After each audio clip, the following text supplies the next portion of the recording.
কি কারণে তারেক রহমানের সরকার হঠাৎ এত আলেমদেরকে সুযোগ সুবিধা সম্মান দিচ্ছে, সত্যটা জানুন।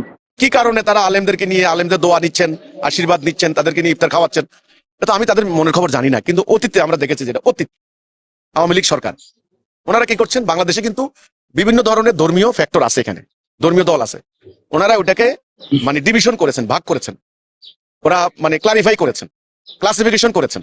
একটা হলো সুফিবাদী ঘরানার ইসলাম, ওটা নিয়ে কোনো মাথা ব্যথা নাই। সুফিবাদী ঘরানা মানে মাজার টাজার নিয়ে পড়ে আছে, আধ্যাত্মিক সাধনা করে, এটার নাম সুফিবাদী মারিফতি ইসলাম। আরেকটা ইসলাম আছে উগ্রবাদী ইসলাম, এরা মানে কোনো হামলা করে, জেহাদ কেতাল যুদ্ধ, এটা হলো উগ্রবাদী ইসলাম। আরেকটা ইসলাম আছে মডারেট ইসলাম, পলিটিক্যাল ইসলাম, রাজনৈতিক ইসলাম, ওরা ভাগ করছে আর কি। আচ্ছা, এখন পলিটিক্যাল ইসলাম, মডারেট ইসলাম, এটাকে মোকাবেলা করার জন্য তারা কাটা দিয়ে কাটা তোলার নীতি আর কি, যাকে বলা হয় কাটা দিয়ে কাটা তোলার নীতি।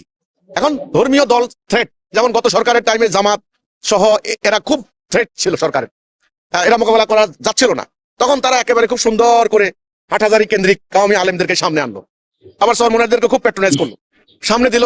দেখবেন সরমনাই মিটিং করে, বড় বড় জনসভা করে, অনুমোদন পেয়ে যায়।